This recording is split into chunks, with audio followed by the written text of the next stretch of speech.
자, 오늘 이제 첫 시간이고요. 우리 첫 시간에 이 노동 관계와 이제 법원이라고 했는데, 먼저 노동 관계를 보고요. 그 다음에 법원 문제를 볼 텐데, 자, 이 노동 관계가 뭐냐? 노동 관계가 뭐냐? 그림으로 표현하면 이렇게 아주 간단해요. 노동자와 사용자 사이의 관계, 노동자와 사용자 사이의 관계가 결국엔 뭐 노동 관계죠. 그래서 그러면 노동자와 사용자 사이의 관계인데 어떤 관계냐? 그러니까 일단 노동자는 이제 노동력을 제공하는, 다른 말로 노무를 제공하는 거고요. 그리고 거기에 대해서 사용자가 그 대가로 임금을 지급하는 그런 내용의 관계를 말합니다. 그러니까 노동자와 사용자의 관계인데 뭐 둘이 친목회를 해서 뭐 산악회 같은 걸 해서 뭐 등산을 함께 가고 그런 관계가 아니라 이런 이제 노동력을 제공하고 임금을 지급받는 이 관계를 노동관계라고 불러요. 자, 이 노동관계는 보시면 이제 이 법률 관계이고 한편으로 또 이제 계약 관계, 그리고 마지막으로 일종의 계급 관계에 해당합니다. 그래서 이 노동관계의 특질을 살펴보자면 이렇게 법률관계, 계약관계, 또 계급관계로서의 성격을 갖고 있어요. 그럼 법률관계가 뭐냐? 쉽게 얘기해서 그냥 법이 적용되는 관계라는 거죠. 법이 적용되는 관계. 이제 좀 깊게 얘기를 하자면 법률이라는 표현은 좀 잘못된 거고요. 이게 그 독일 말을 번역한 거예요. 누가 번역했냐면 그 일본에서 한 100여 년 전에, 거의 한 100년에서 200년 그 전에 이 번역을 할 때 이것을 법률관계라고 번역을 했습니다. 근데 정확하게 표현을 하자면 법률관계가 아니라 권리관계를 말해요. 그러니까 아까 앞에서 봤던 이 관계에서 누군가는 권리를 갖고 있다는 거예요. 그러면 그 노동자는 어떤 권리를 갖고 있을까요? 여기서 임금을 받을 권리, 그렇죠. 그리고 사용자는요? 노무를 노동력을 제공받을 권리를 갖고 있잖아요. 이런 것처럼 어떤 사람 사이의 관계에서 어떤 권리라는 것이 개입되어 있는 관계를 우리가 이제 권리 관계라고 할 수 있잖아요. 근데 그 권리 관계를 이제 법률 관계라고 번역을 조금 이상하게 하고, 그게 또 오랫동안 거의 한 1, 200년 가까이 쓰이다 보니까 이제 말이 굳어져 버린 거죠. 그래서 법률 관계랄 용어를 사용하게 됩니다. 그래서 법률 관계라고 하면 법이 적용되는 관계, 그리고 그 관계 사이에 권리가 있는 관계, 권리 또는 의무가, 권리가 있으니까 의무가 있겠죠. 그래서 권리와 의무를 그 주 내용으로 하는 사람 사이의 관계를 법률 관계라고 한다라고 이해를 하시면 돼요. 그럼 이러한 법률 관계가 형성되는 원인은 딱 두 가지예요.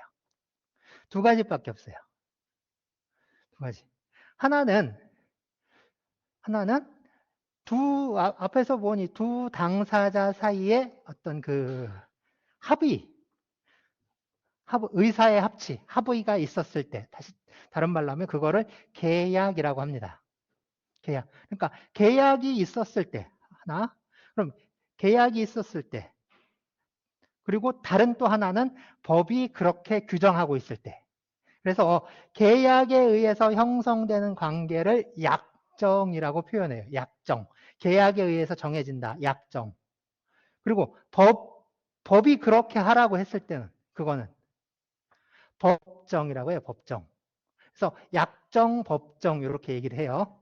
그러면 이 노동관계는 어떤 특징이 있냐면 법률의 규정에 의해서 이런 관계가 만들어지질 않아요. 법이 만약에 이런 관계를 강제한다면, 이런 관계를, 노동 관계를 형성하도록 강제한다면, 그거는 강제 노역을 시키는 거잖아요. 나는 내 의사와 상관없이 내가 원하는 게 아닌데도 다른 사람 밑에 가서 일을 해줘야 된다면 그건 강제 노동이잖아요. 저기 아오지 탄광 같은 데 끌려가가지고 일을 하는 그런 관계가 돼버리잖아요. 그러니까 그거는 우리가 이제 인정할 수가 없는 거죠. 그래서 이 노동 관계는 반드시 이 계약에 의해서만 형성이 돼요. 노동 관계는 노동 계약에 의해서만 형성이 됩니다. 그래서 이 노동 관계는 계약 관계로서의 특징을 갖고 있어요. 계약 관계도 당연히 이제 법률 관계의 일종인데 어쨌든 그런 측면이 있습니다. 그래서 주로 노동 계약과 관련된 문제들을 많이 이제 다루게 되는 거죠. 마지막으로 세 번째 특징인데 이거는 이 노동자와 보면은 자, 노동자와 사용자는 그 사회의 어떤 일정한 계급으로 분화가 되어 있어요. 그래서 노동자 계급 그리고 사용자는 사용자 계급이라고 하지 않고 뭐라고 하죠? 보통 자본가 계급이라고 하죠. 그래서 노동 계급, 뭐 자본 계급, 노동자 계급, 자본가 계급 이렇게 얘기하죠. 그래서 뭐 영어로 하면 프롤레타리아트와 부르주아지라고도 이렇게 구분을 해요. 이거는 뭐랄까 이 계급 관계라는 거는 상당히 뭐랄까 중요한 특징 중에 하나라고 할 수가 있습니다. 그래서 이 노동자와 사용자 사이에는 상당히 이제 대립적인 관계를 끊임없이 그렇게 형성할 수밖에 없는 거죠. 그런데 우리가 이제 계속해서 그럼 딱 세상은 노동자 계급과 자본가 계급 딱 둘로 나뉘느냐? 그건 아니에요. 세상에는 수많은 계급이 존재하는데 이거를 어떤 그 계급을 구분하는 기준 주로 이제 어떤 이제 생산 수단의 소유 관계라든가 그런 것들을 기준으로 판단했을 때 이렇게 아주 큰 덩어리, 큰 집단으로서 노동자 계급과 자본가 계급이 있다 이렇게 나누어지는 거죠. 그런데 사실 이제 우리 사회가 끊임없이 변화하고 발전하잖아요. 변화하고 발전하다 보니까 그냥 자본가 계급이면 자본가 계급이라는 하나의 공동의 어떤 목적이라든가 공동의 이해관계를 기준으로 이렇게 딱 크게 한 덩어리로 형성되고 뭐 노동자 계급이 이렇게 한 덩어리로 형성되고 이러질 않는다는 거죠. 그러니까 시대가 변할수록 그 계급 내부에서 분화가 일어나요. 쪼개지는 거야. 그러니까 자본가 계급이라고 해도 자본가 계급이 이제 자본을 갖고 있는 사람들이 자본가 계급이잖아요. 근데 그러면 저기 편의점 편의점 자기 소유의 편의점을 자기 명의의 편의점을 운영하고 있는 사람은 자본가일까요, 아닐까요? 응? 아주 조그만 그 가게 이렇게 해가지고 직원들 둘까 말까 하는 가끔씩 이제 알바생 한 명 고용하는 그런 사람이야. 자본가일까 아닐까요? 물론 이 사람도 자본가이죠. 자본가 계급에 속하는데 그런 사람부터 저기 진짜 한 달에 32억씩 월급 받아가는 그런 사람하고 같은 자본가 계급이라고 해서 둘이 같다라고 볼 수는 없잖아요. 그렇죠. 그래서 이제 층층이 이제 쪼개지는 거예요. 마찬가지로 노동자 계급이라고 해도 마찬가지죠. 그래서 아주 안정된 삶을 영위하는 고용이 안정돼 있고 그리고 어느 정도 풍족한 보수를 지급받고 있는 그런 노동자도 있어요. 그렇지만 진짜 어떤 뭐랄까 언제 잘릴지 모르는 그 비정규직 나가라고 하면 그냥 나와야 되는 그런 사람도 있고 그 다음에 최저 생계비에 못 미치는 그런 임금을 받으면서 일을 하는 그런 노동자도 있어요.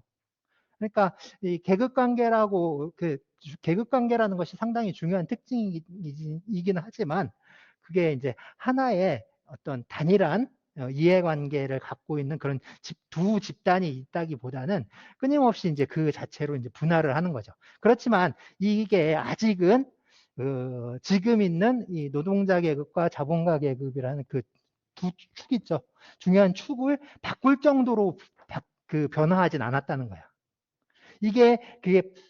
그걸 바꿀 정도로 변화하면 이제 새로운 계급이 출현하는 거죠. 이게 이제 중세 시대를 생각을 하면 돼요. 중세는 봉건 귀족 세력과 그 다음에 농노 계급이 서로 이제 양쪽 축을 이루고 있었잖아요. 그런데 이게 분화하면서 어떻게 됐죠? 봉건 귀족은 몰락하고 흔히 말하는 부르주아지, 신흥 부르주아지가 그러니까 자본가 계급으로 등장을 했고, 그 다음에 농노가 해방되면서 이 사람들이 프롤레타리아트 계급을 형성하게 되잖아요. 이런 것처럼 이제 그 새로운 시대가 가면 이렇게 바뀐다는 거야. 아직은 그 이제 바뀌는 그런 저기까지는 아니라는 거죠. 어쨌든 이런 특징을 갖고 있습니다. 특징을 갖고 있습니다. 그래서 뭐 이 정도 알아두면 되고요. 자, 진짜 중요한 거 그거보다 이거예요. 노동관계가 뭐냐? 노동관계가 뭐냐? 이 얘기를 하려면 참 다양한 저기를 통해서 이런 것들이 많이 필요한데, 좀 아까 그랬잖아요. 농노가 해방돼서 노동자 계급을 형성하게 됐다. 뭐 이런 얘기를 했는데, 이 농노 또는 노예와 노동자 사이의 가장 큰 특징은 뭘까요? 농노와 노동자 사이의 가장 큰 특징, 차이는 뭘까요? 둘 다 일을 하잖아요, 일을 해야 되잖아. 자유? 자유. 어떤 자유? 어떤 자유? 자유라고 한다면 어떤 자유를 말하는 걸까요? 거주의 자유. 그렇죠. 거주의 자유. 거주 이전의 자유. 뭐 그런 자유. 맞아요. 그 이전까지는 그 어떤 예속된 신분이었어요. 예속된 신분이었기 때문에 어떤 신분제에 의해서 예속이 되어 있는 상황이고, 그런 사회에서 일을 한다는 것은 결국에 내가 내 의지에 따라 일을 하는 게 아니라 그런 신분제도, 그런 질서, 사회 질서에 의해서 일을 하게 돼요. 노동을 하게 되는데, 그 노동은 결국에 내 의지와는 상관없이 이렇게 이제 시키면, 나는 농노 신분, 태어날 때 그렇게 태어났으니까 그렇게 일을 하는 거야. 개미는 왜 여자들만 일을 할까?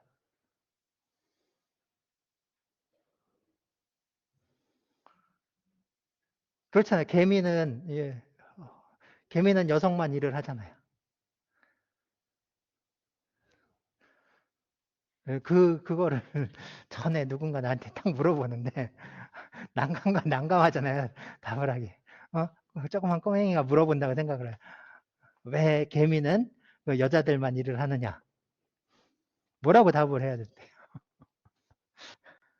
여왕개미가 못 돼서. 여왕개미가 못 돼서. 사실은, 그게 아니라, 우리는 이제, 다시 이제 좀 생각해 볼 만한 게, 여왕개미가 통솔하는 그 개미 집단이라고 생각을 하는데, 사실 어떻게 보면 일개미들이 여왕개미를 키우잖아요. 일개미 집단에 의해서 키워주는 사육되는 생식개미라고 부르는 게 더 낫지. 여왕개미가 뭐 지시를 하고 그러는 건 아니잖아요. 평생 그냥 아기만 낳다 죽잖아요. 그러니까 그거는 좀 다르게 볼 수 있는 거잖아요.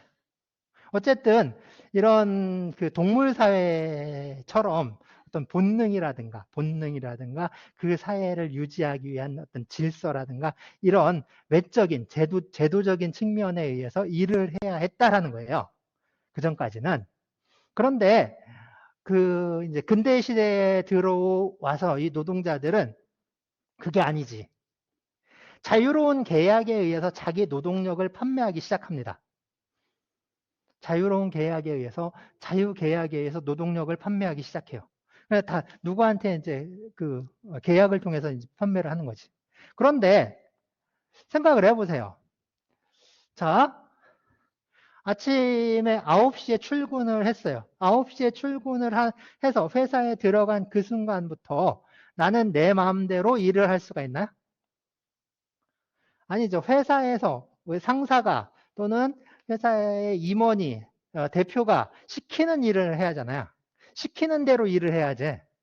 그렇지 않으면, 아니, 나는 그런 일 하기 싫어요. 내가 하고 싶은 거 할래. 그러면 이제 그냥 그날 바로 짐 싸갖고 나와야지. 어? 그렇잖아요. 나는 분명히 자유로운 인격이야. 그 노동자 계급은 그 중세 농노 계급이 해방돼서 자유로운 인격체가 된 거라고, 자유를 획득했는데 왜 나는 지금 자유가 없어졌을까? 자, 노동관계의 아주 중요한 특징이 바로 이거예요. 나는 분명히 자유로운 인격체인데 왜 나는 출근하는 순간 퇴근할 때까지 그 자유가 없느냐를. 시키면 시키는 대로 일을 해야 되는가? 이런 문제. 자, 그래서 요거를 먼저 봅시다. 그 문제는 결국에 이 노동력이라는 상품 있죠. 우리가 이제 노동시장에서 거래가 되는 이 노동력이라는 상품이 갖고 있는 어떤 그 특수성, 노동력 상품이 갖고 있는 특수성에서 비롯된 건데, 이 노동력은 상품으로서 아주 특수한 성질을 갖고 있습니다. 첫 번째가 뭐냐면 바로 다른 상품과 달리 노동력은 저축이 안 돼요. 다른 건 다 모아둘 수가 있잖아요. 모아둘 수가 있잖아요. 모아두기가 가장 어려운 상품들. 결국에 모아두기 어렵다는 건 보관하기 힘든 거에 불과한 거지. 그리고 이제 오래 보관하면 가치가 떨어진다라는 거지. 저축이 아예 불가능한 건 아니에요. 다른 상품들은 모아둘 수 있는데, 모아서 쌓아둘 수 있는데, 이 노동력은 그게 불가능합니다. 항상 그때그때 새롭게 생성이 되는 거고, 사람의 이제 어떤 육체적, 정신적 능력이니까 그건 그때그때 새롭게 생성이 되는 거예요. 그때 사용하지 않으면 그건 이제 영원히 이제 없어지는 거지. 그래서 노동력의 첫 번째 특징은 저축이 불가능하다는 특징이에요. 두 번째는 노동력은 그 노동력을 갖고 있는 그 사람으로부터 분리할 수가 없어요. 분리할 수가 없어요. 이게 분리가 가능하다라고 하면, 그죠? 여기에 우리가 이렇게 있을 필요가 없지. 생각해봐요. 나의 어떤 신체적, 육체적 나의 신체적 능력과 육체적 능력은 같은 거구나. 그치? 나의 신체적 능력과 정신적 능력을 나로부터 분리할 수 있다. 그러면 왜 학교를 왜 나와야겠어요? 난 집에서 그냥 이렇게 따뜻한 데 누워가지고 게임이나 하고 비디오나 보고 그러면서 놀면 되지. 그냥 공부할 수 있는 능력만 학교 보내면 되잖아요. 근데 왜 갑자기 이제 추워진 날씨에 오늘 이제 다시 따뜻해지기 시작하는 것 같은데, 예, 학교에 나와야 됩니까? 분리할 수 없으니까. 사람으로부터 떼낼 수가 없잖아요. 그렇기 때문에 결국에 내가 노동력을 판매한다라는 것은 내가 가서 일을 해줘야 되는 거예요. 결국에 그 노동력을 지배하는 사람이 노동력을 지배하는 그 시간, 물론 그 시간이지만 그 시간 동안 노동력을 지배한다는 건 결국에 그 노동자를 지배하는 결과가 되는 거죠. 그래서 이러한 특징, 그래서 저축할 수 없다, 분리할 수 없다라는 이러한 특징으로부터 노동력이 상품으로서 갖는 아주 특수한 성격이 있는데, 그리고 또 하나 뭐냐면 노동시장에서 결국에 노동력을 판매하는 사람과 노동력을 구매하는 사람, 사는 사람이 서로 이제 구분이 되어 있다는 거예요. 그래서 사는 사람은 항상 사기만 해. 파는 사람은 팔기만 해. 그러니까 이걸 서로 어떤 그 노동시장에서의 지위가 서로 이제 호환되지 않는다는, 바뀌질 않는다는 거예요. 예, 파는 사람은 항상 팔고 사는 사람은 항상 사고, 이게 바로 하나의 계급으로서 고정이 되어버리는 거죠.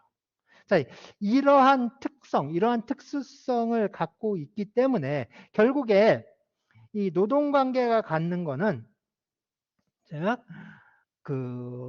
나는 자유로운 인격체이지만, 노동자는 자유로운 인격체이긴 이지만, 자유를 갖고 있는 어떤 인격체이지만, 실제로 내가 노동력을 제공하는 그 순간에는 하나의 인격체가 아니라, 하나의 사람이 아니라 그 기업 집단의, 그 기업이라는 조직 질서의 부품처럼 변해버리는 거예요.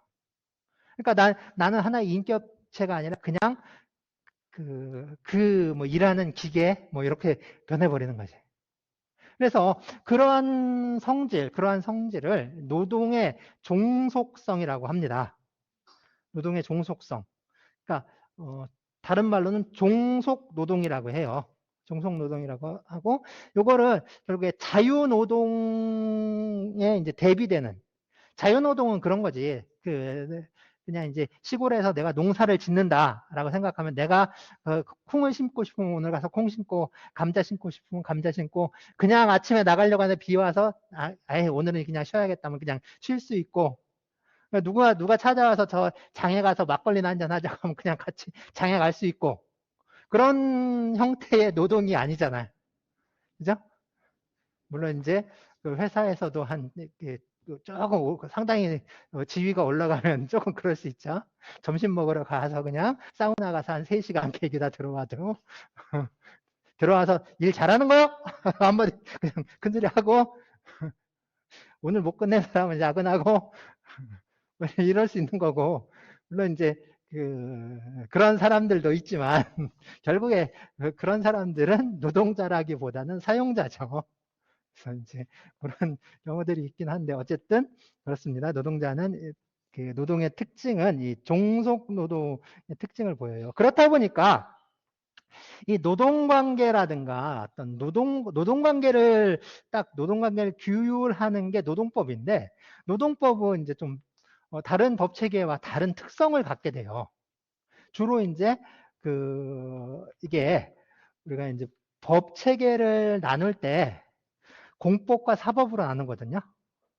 그러니까 나와 국가, 시민과 국가라든가 시민과 어떤 국가와 비슷한 것들 있죠. 공공단체라든가 이런 거, 지방자치단체라든가 이런 것과의 관계를 규율하는 게 공법이에요.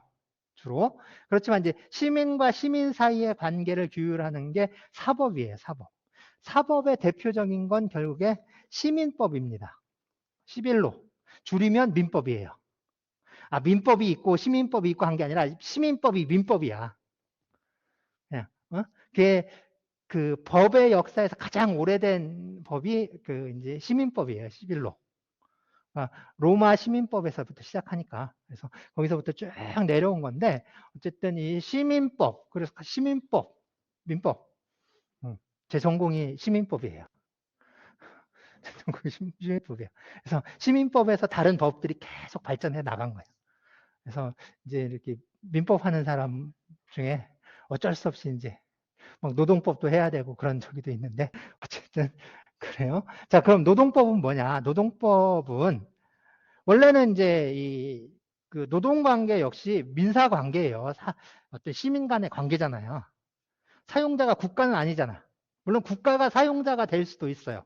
국가가 사용자가 될 수도 있지만 사용자가 국가는 아니지.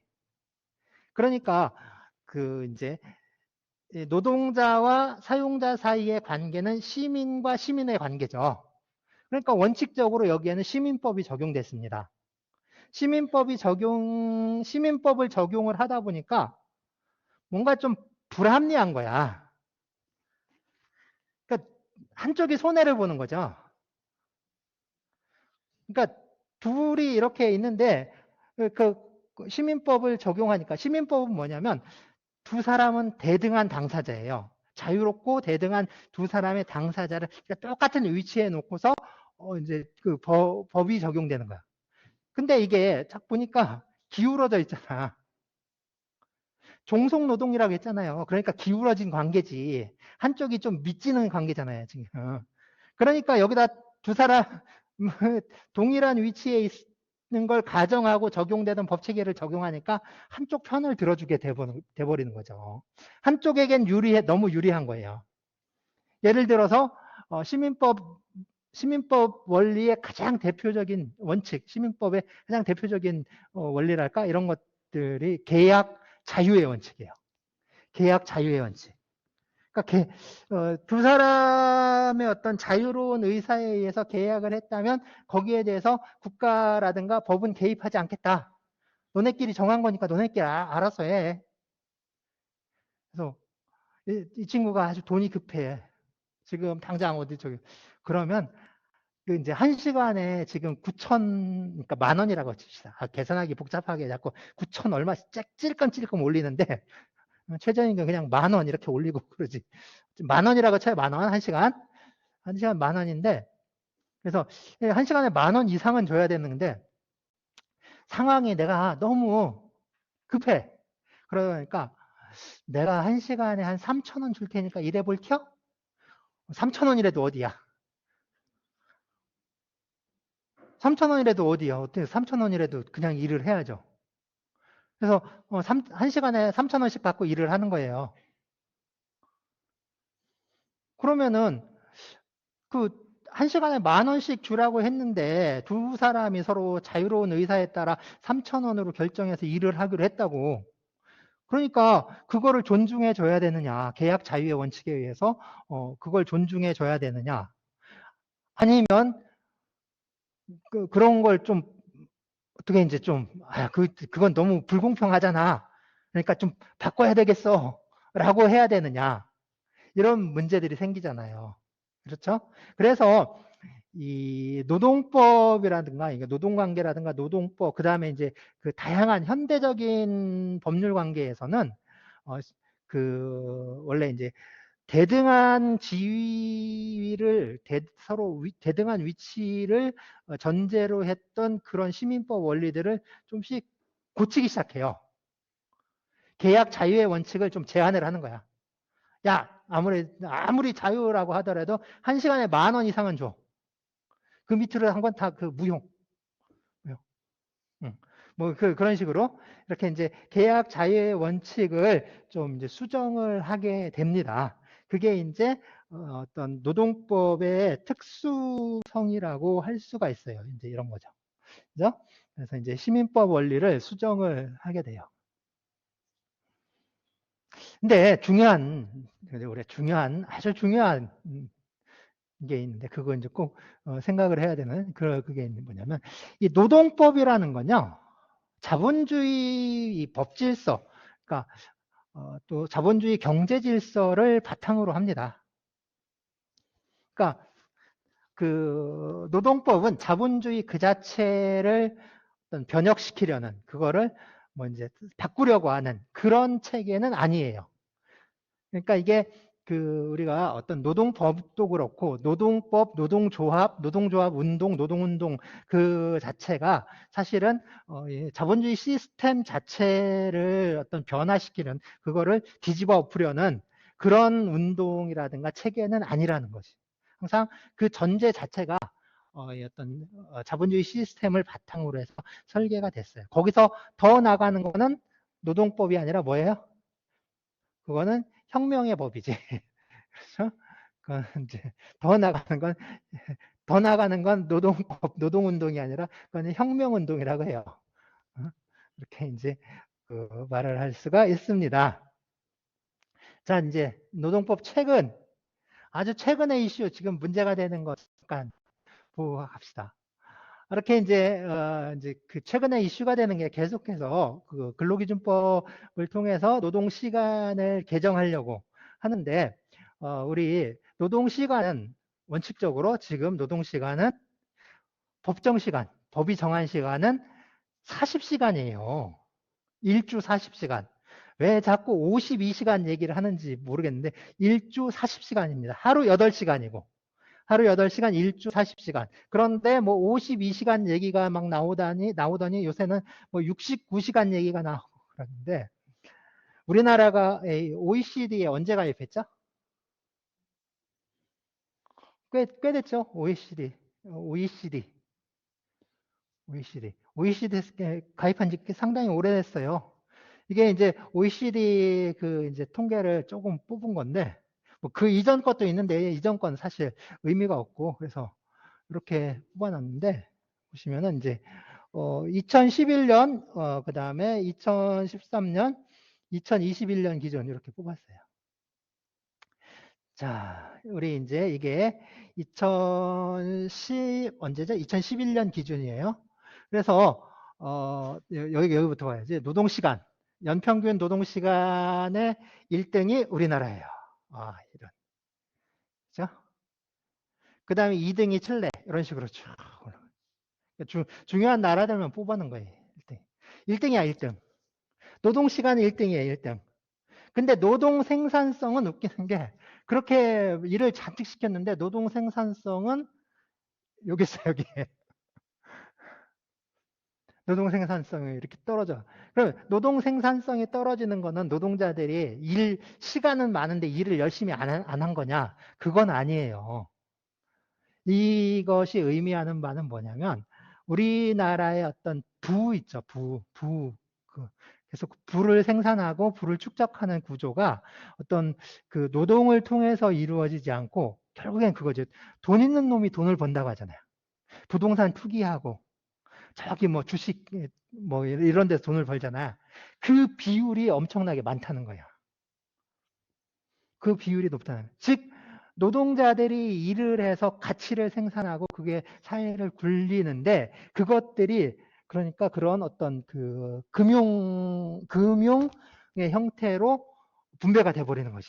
그러니까 이게 낮게 나타날 수밖에 없는 거예요. 근데 이게 뭐 지금도 거의 비슷할 거예요. 지금도 거의 비슷할 텐데 어쨌든 그러니까 그죠? 이부진 연봉이 32억이라고 했나? 1년 연봉이 32억이래.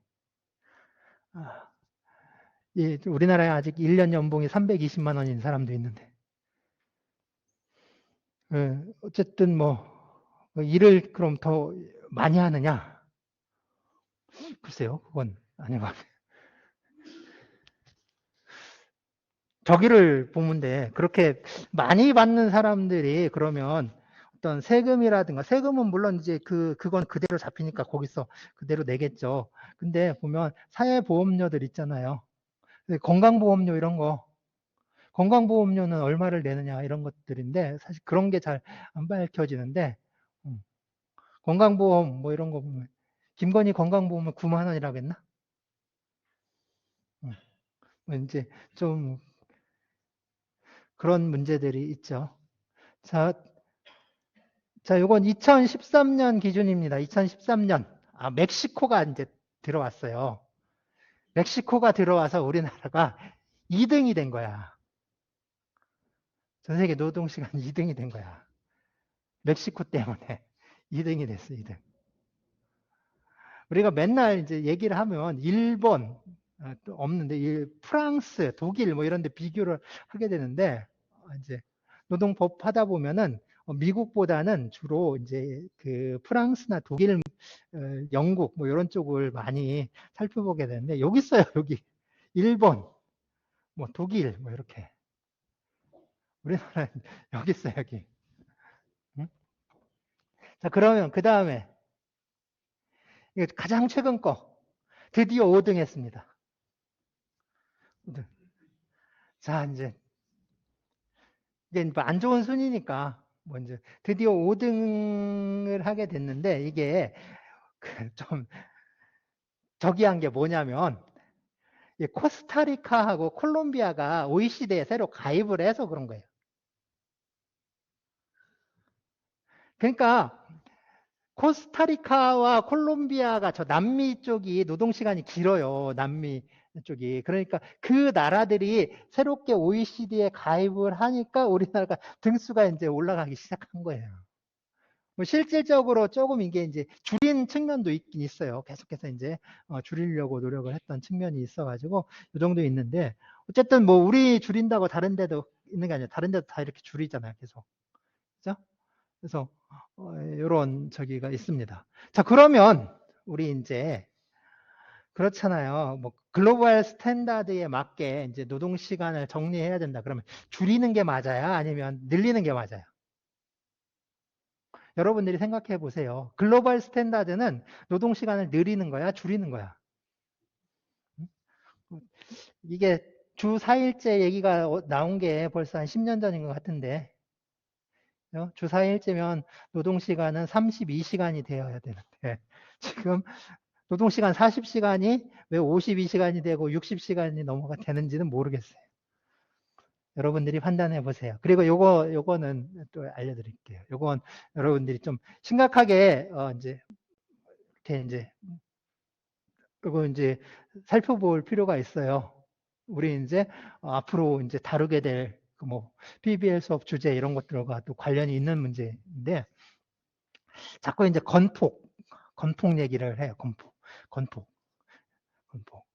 이게 이제 그 건설사들 보면은 건설사들 조그만 건설사가 아니라 건설사들 다 크죠.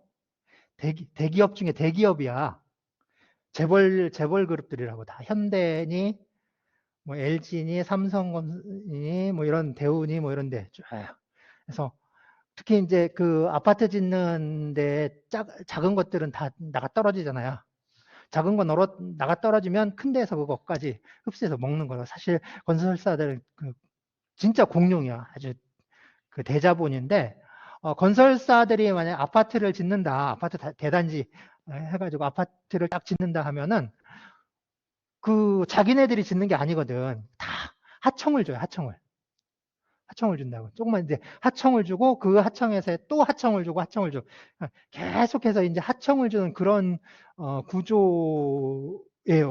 그러니까 처음에 건설이 이제 뭐 이제 돈 한 1억이 이제 있다. 1억으로 집을 짓는다 하면은 갈수록 이게 떨어지는 거지. 단순히 내가 1억을 받고 1억으로 일을 하는 게 아니라 내가 1억을 받고 1,000만 원 먹고 9천만 원으로 다시 하청을 주는 거야.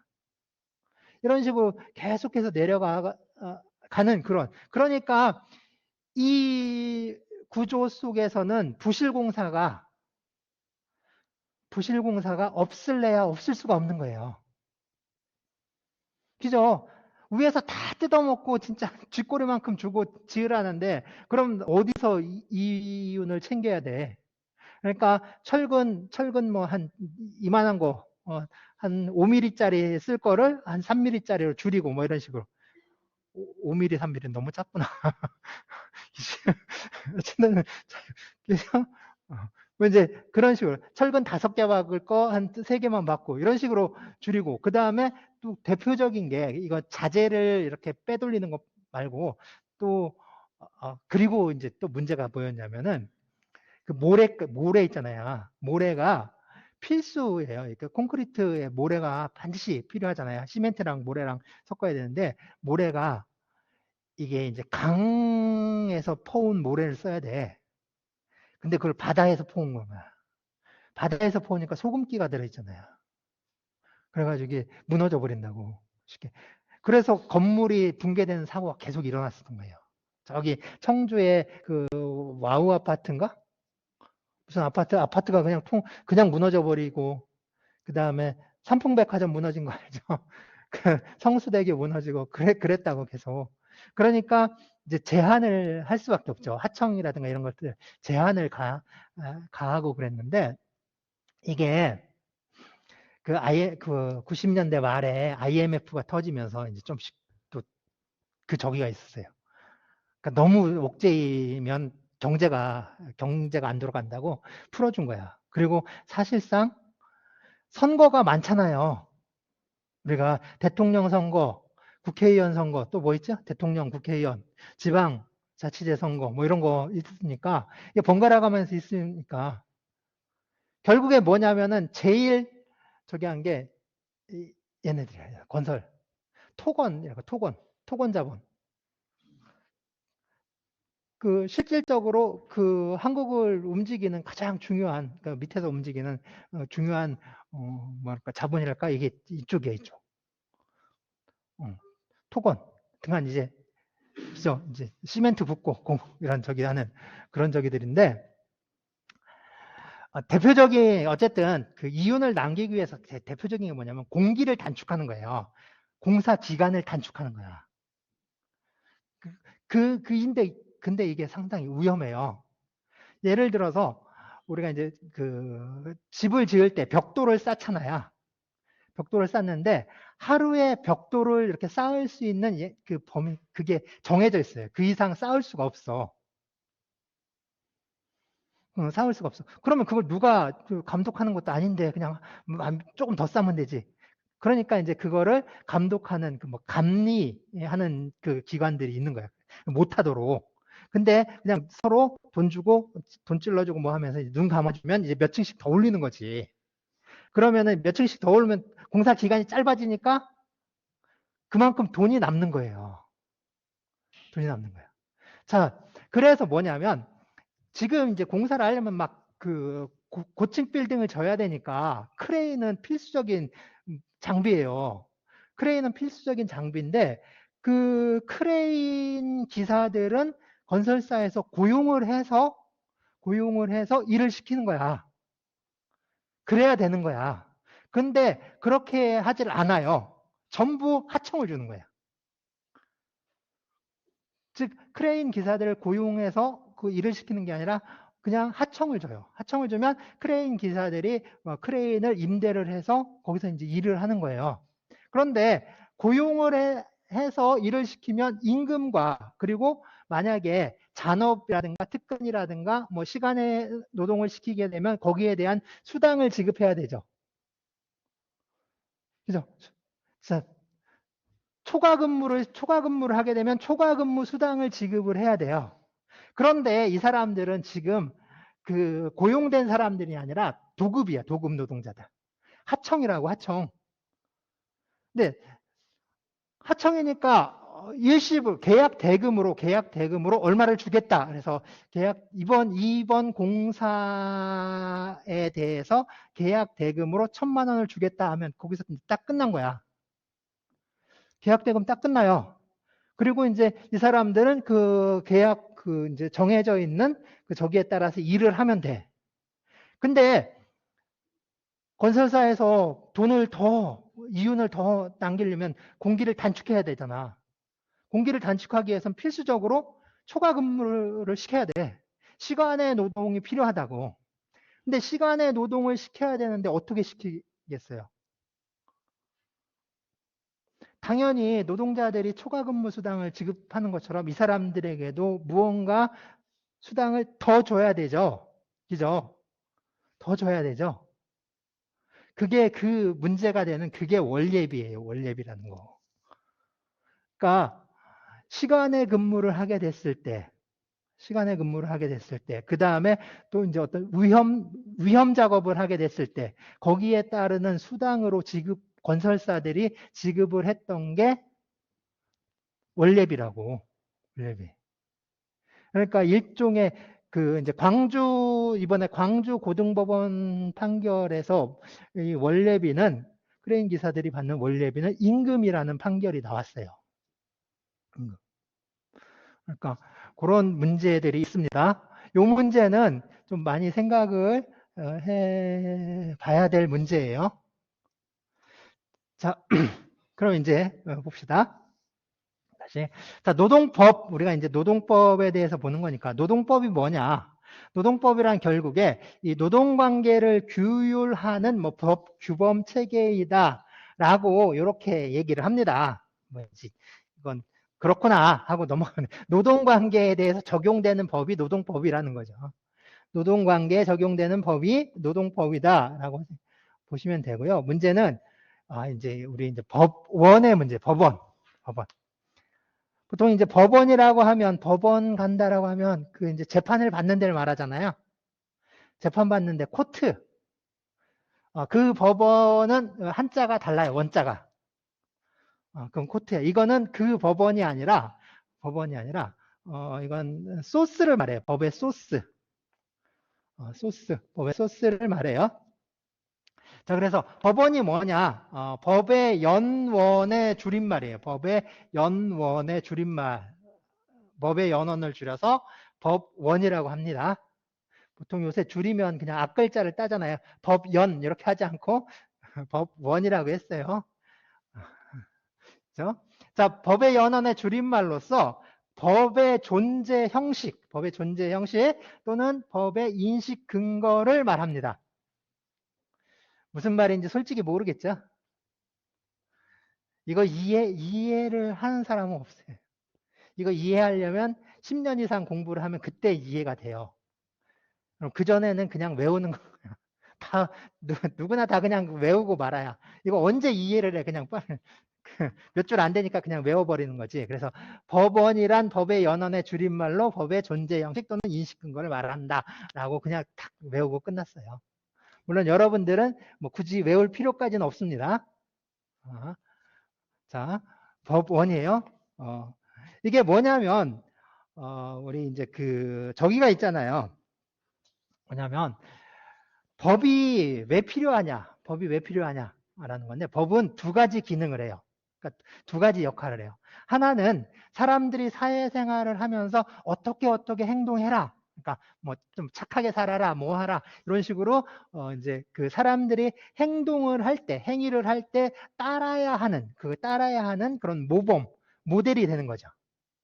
그래서 그렇게 이제 따르라 하는. 그래서 요거를 행위규범이라고 해요. 행위규범이라고 합니다. 또 하나는 뭐냐면 분쟁이 발생했어요. 다툼이 생겼을 때 그 다툼을 해결하기 위해서 재판을 하잖아요. 재판을 할 때 판사가, 법관이, 이제 판사가 재판을 할 때, 판사가 재판을 할 땐 지 멋대로 하면 안 되거든요. 항상 판사가 판단을 할 때는 법에 근거해서 판단을 해야 돼요. 그래, 판사가 재판을 할 때 그 재판에 적용하는 거, 그게 법이라는 거지. 그래서 이걸 재판규범이라고 해요. 재판규범. 자, 그래서 법은 두 가지 기능이 있는데 하나는 행위규범으로서의 성질, 또 하나는 재판규범으로서의 성질이 있어요. 두 가지가 있어요. 행위규범, 재판규범. 그러면 여기서 이거 있죠? 이 법원의 문제는 행위규범에 관한 문제일까요? 재판규범에 관한 문제일까요? 행위규범, 행위규범, 행위규범. 일 것 같은데 행위규범이라는 게 그냥 착하게 살면 되는 거지 뭐 굳이 필요하겠어요. 법이 필요한 문제. 항상 법의 문제는 재판을 할 때의 문제예요. 재판 규범으로서 많이 문제가 됩니다. 왜냐하면 그냥 우리가 사회생활을 할 때는 그냥 법을 몰라도 그냥 착하게 살면 대충 통하잖아요. 근데 이제 재판을 할 때는 안 그렇죠. 그래서 법의 문제는 대부분 재판과 관련된 재판 규범으로서의 문제라고 할 수가 있어요. 그래서 이 법원의 문제는 결국에 재판을 할 때 판사가 그 재판에 적용하기 위해서 적용하기 위해서 하는 그 소스 재판에 적용하기 위해 필요한 그 소스. 그래서 법원은 법의 소스를 말해요. 소스 근거. 그거를 말해요. 그래서 이 법의 존재 형식이라고 했잖아요. 그래서 중요한 건 앞에 있는 외워야 되는 거 이런 거 아니에요. 이런 게 아니라 중요한 건 법은 성문법과 불문법으로 있다. 어떻게 존재하느냐에 따라서 성문법과 불문법으로 나눈다. 라고 이렇게 말을 해요. 네, 이렇게 아주 그냥 큼지막하게 하지. 성문법. 그죠? 성문, 알죠? 성문. 일성자. 문자로 이루어진 법. 문자로 이루어진 법. 문자, 스크립트예요. 스크립트.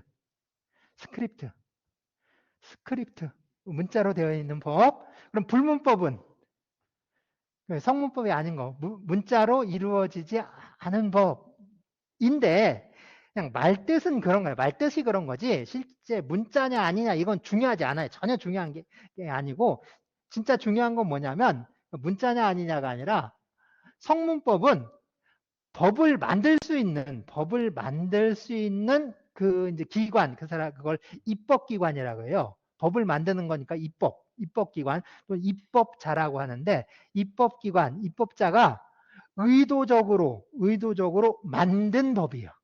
그러니까 제정법이죠, 제정법. 그럼 불문법은 이게 만든 거니까 저건 안 만든 거겠죠? 안 만든 법은 있을 수가 없잖아요. 생각해봐요. 이건 만든 법이고 저건 안 만든 법이면 안 만든 법은 지금 있으면 안 되지. 그죠? 그러니까 안 만든 법이 아니라 뭐겠어요? 의도적으로 만든 거니까 저거는 그냥 자연스럽게 만들어진 법인 거지. 그죠? 만들어진 법. 그래서 반대되는 거에 좀 주의를 해야 돼요. 만든 법, 안 만든 법 이렇게 반대로 가면 안 되는 거죠. 능동태, 수동태로 가야 돼. 만든 법, 만들어진 법 이렇게 되어 있습니다. 뭐 자세한 얘기는 이거는 뭐 법학 개론이라든가 뭐 이런 쪽에서 뭐 이제 좀 살펴보면 될 것 같고요. 여기서는 그쪽까지 이제 깊이 있게 갈 수는 없고, 우리가 지금 다루는 건 노동법이니까, 노동법에서의 법원이 뭐냐라는 건데, 노동법에서 문제가 되는 것들, 노동법의 법원으로 문제가 되는 것들은 주로 이런 것들이에요. 성문법령이라고 했는데, 성문법을 해요. 성문법령, 그 다음에 단체협약, 취업규칙, 많이 나와요. 이제 단체협약, 취업규칙. 중요한 거 결국에 단체협약, 취업규칙인 거지. 그 다음에 뭐 노동조합 규약, 노동계약, 노동관행, 뭐 사용자의 지시권, 뭐 이런 것들이 이제 문제가 됩니다. 이런 것들이 이제 거론이 되고 있어요. 그런데 여기서 이제 그 노동계약이라든가 노동관행 또는 사용자의 지시권 이런 것들은 그 자체로 법으로 보기는 어렵거든요. 법으로 보기는 어려워. 그렇지만 노동관계에 적용되는 어떤 그 규범이라고 할 수 있어요. 상당히 좀 중요해요. 그러면 그냥 이렇게 모아놨으니까 그럼 다 그놈이 그놈이냐? 다 똑같은 거냐? 뭐 그렇지 않지. 더 힘이 센 놈도 있고 더 약한 놈도 있지. 우열 관계가 있어야죠. 그래야지 이게 이제 좀 정리가 되지. 그냥 한 군데 다 방에다 그냥 다 몰아넣고 니네끼리 알아서 하라고 하면 안 되잖아요. 정리를 좀 시켜줘야죠. 그래서 정리를 좀 해줘야죠. 정리를 해줍시다. 그래서 이렇게 새빨강을 넣으니까 너무 이제 티네. 그죠? 자, 이렇게 돼 있어요. 그래서 이제 순서야, 순서. 네, 줄을 딱 세워 놓는 거예요. 이렇게. 그래서 항상 최고는 헌법이야. 항상 최고는 헌법입니다. 헌법. 그리고 그 다음에 이제 법률인데 법률 규정은 강행 규정과 임의 규정으로 나눠요. 강행법규, 임의법규 이렇게 나눠요. 그래서 강행 규정이 뭐냐면은 이거는 강행이니까 강제적으로 실행시키는 거예요. 내 의사와 상관없이 내가 난 그걸 절대로 받아들일 수 없어. 그건 네 맘이고 법에는 이렇게 쓰여 있으니까 이게 우선한 거예요. 해가지고 딱 시켜버리는 게 그게 강행 규정이야. 임의 규정은 뭐냐면 법에 규정이 있어. 그렇지만 저 사람이 나는 그거보단 이게 좋은데? 라고 하면 그래 그럼 그걸로 해. 네 생각이 좋은 거지. 그래 그렇게 해. 라고 하는 게 임의 규정이에요. 그래서 당사자의 의사가 있으면 그 의사에 따라서 그게 우선하는 거고 당사자의 의사가 없으면 그때 비로소 적용되는 게 임의 규정이에요. 임의 규정. 임의 규정. 저거를 좀 끌고 와.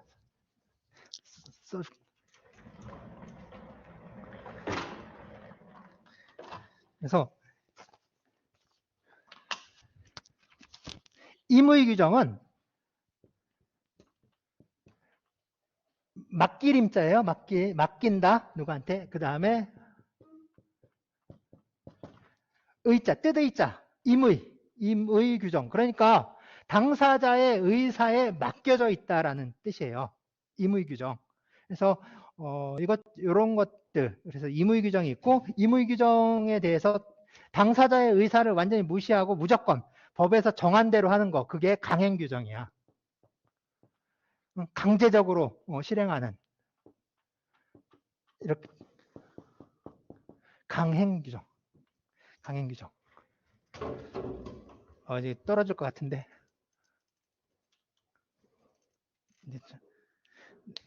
강행 규정. 어쨌든 이제 요 성문법 규정이니까 이게 위에 있어요. 강행 규정. 그 다음 순서가 요거는 꼭 알아둬야 되고, 앞에 말한 거 다 까먹어도 이건 알아야 돼. 단체협약, 취업규칙, 노동계약, 그 다음에 사용자 지시권, 이 순서대로 가요.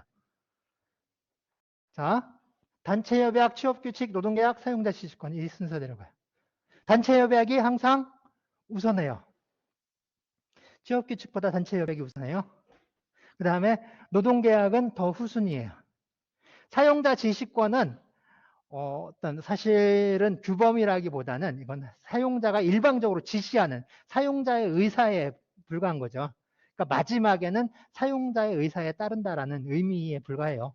어쨌든 그 노동법의 법원이라고 하면 헌법에서부터 노동계약까지 이렇게 보통 얘기를 합니다. 그리고 이 순서가 바로 등급이고 서열이에요. 그러면 이쪽에 있는 거, 이게 이제 옆으로 쭉 놨으니까 비슷해 보이는 건데 원래는 위아래로 쭉 써야지. 그럼 위쪽에 있는 게 뭐예요? 위로 가는 거. 위로 가는 거. 위에 있는 걸 뭐라고 해요? 상위. 밑으로 가는 건 하. 위. 그래서 위쪽으로 가 있는 게 상위법. 밑으로 가는 게 하위법이에요. 근데 뭐 상위법, 하위법, 나중에 일반법, 특별법 뭐 쭉 나누는데 항상 어떤 법 체계가 있을 때, 어떤 법이 있을 때 그 법 그 자체를 가지고 상위법이냐 하위법이냐를 따지는 게 아니라 항상 다른 것과 비교를 해서 상위법, 하위법을 따져요. 두 개를 비교해 보는 거예요. 비교해 가지고 이게 얘보다 높네? 그러니까 상위법. 얘는 얘보다 아래네? 그러면 하위법이 되는 거지. 그래서 항상 비교를 통해서 상위법과 하위법을 정하게 되는데 어떤 하나의 사안에 대해서 어떤 사안이 있으면 여기에 적용될 수 있는 법이 여러 개가 있는 거야. 근데 높은 게 있고 낮은 게 있어요. 그러면 뭘 적용한다? 높은 걸 적용한다. 상위법. 그래서 어떤 사안에 적용할 수 있는 법 체계가 여러 개가 있을 때 그때는 상위법이 하위법에 우선해서 적용한다. 상위법 우선의 원칙이라고 해요. 이 말은 다른 말로 하면 하위법은 상위법에 저촉할 수 없다. 하위법은 상위법의 내용에 반대되거나 모순되거나 그거를 어기는 그런 걸 할 수가 없어요. 어떻게 그런 거 뭐라고 하죠? 하극상이라고 하잖아요. 군대에서 하극상이 일어나면 안 되지. 쭉 이렇게 서열이 있으면 이게 무시하면 안 되잖아요. 중요하죠. 마찬가지죠. 하극상이 있으면 안 돼요. 상위법은 하위법보다 우선해. 하위법은 상위법을 따라야 돼. 하위법의 내용은 상위법의 내용에 저촉되는 그걸 어기면 안 돼. 상위법 우선의 원칙이에요. 그런데 파란색이 아니라 좀 더 확 눈에 띄는 걸 했어야 될 텐데 아닌 게 있어. 드디어. 자, 노동관계는 특수하다고 했죠. 노동관계는 아까 특수성, 노동법의 특수성 얘기했잖아요. 노동관계에서의 특수성, 노동법의 특수성은 이거예요. 이거. 유리한 조건 우선의 원칙. 유리한 조건 우선의 원칙. 이건 뭐냐면 어떤 사안에 대해서 상위법과 하위법이 있더라도 항상 뭐가 적용된다? 노동자에게 유리한 조건이 항상 먼저 적용돼요. 노동자에게 유리한 조건이 우선한다라는 원칙이에요. 자, 노동자에게 유리한 조건을 규정한 법 체계가 항상 우선한다. 이게 유리한 조건 우선의 원칙입니다. 유리한 조건 우선의 원칙은 노동관계에서 적용되는 원칙이에요. 그러니까 다른 분야에는 이게 거의 없는 거지. 그래서 유리한 조건 우선의 원칙 이게 있습니다. 자, 그러면 노동조합 규약인데 그 전에 우리 헌법 있잖아요. 헌법. 헌법을 안 써놨네요. 그죠? 헌법 항상 그 이제 최고법은 헌법이잖아요. 최고법은 헌법이에요. 헌법보다 그 위에 있는 법은 없어요. 우리 왜냐면 이제 국가를 이제 구성하는 그 체계, 그 법 체계가 이제 헌법이니까 헌법이 가장 높은 최고법인데 그러면 헌법에도 어떤 노동관계를 규율하는 노동관계를 규정하는 그런 내용들이 있겠죠. 그래서 찾아보면 있어요. 이게 헌법 제 32조와 헌법 제 33조의 규정을 두고 있습니다. 헌법 제 32조, 헌법 제 33조 규정을 두고 있어요. 두 개. 그거를 헌법에서 노동관계에 관한 규정, 요거를 두 개를 딱 떼서 뭐라고 하면 노동헌법이라고 해요. 노동헌법. 그래서 노동헌법이라고 하면 헌법 제32조, 제33조 두 개를 노동헌법이라고 하고요. 그 다음에 이 헌법 제32조와 33조에서 정하고 있는 권리, 국민의 이제 헌법은 국민의 기본권을 정하고 있는데 어떤 국민으로서 그 나라의 어떤 또 사람으로서 보장되는 그런 권리들을 기본권이라고 하는데 이 기본권으로서 헌법이 보장하는 기본권으로서 이 노동에 대한 권리 그래서 32조에 정하고 있는 노동의 권리 그리고 33조에서 정하고 있는 단결권, 단체 교섭권, 단체 행동권 세 개 합쳐서 뭐라고 하죠? 노동 3권. 노동 3권. 그래서 노동의 권리와 노동 3권을 합쳐서 두 개를 합쳐서 노동 기본권이라고 해요. 이거 어렵지 않죠? 그죠?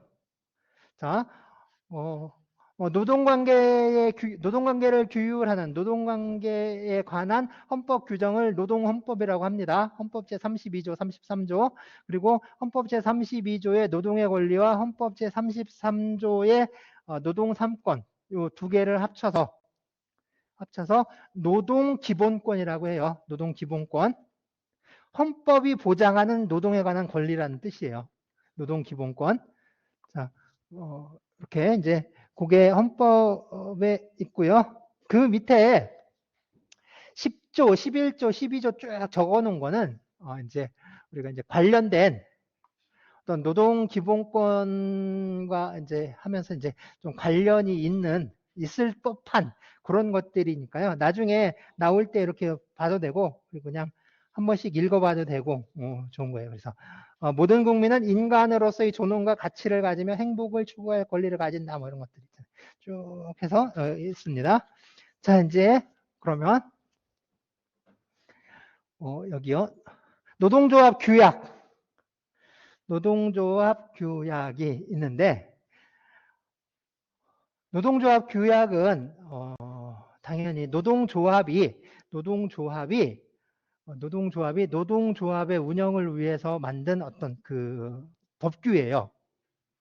이것도 법인데 여기 우리 이제 법체계에서 보면 밑에 조그맣게 써놨잖아요. 이렇게 헌법, 법률, 명령, 규칙, 자치법규 있는데 역시 이게 이제 순서예요.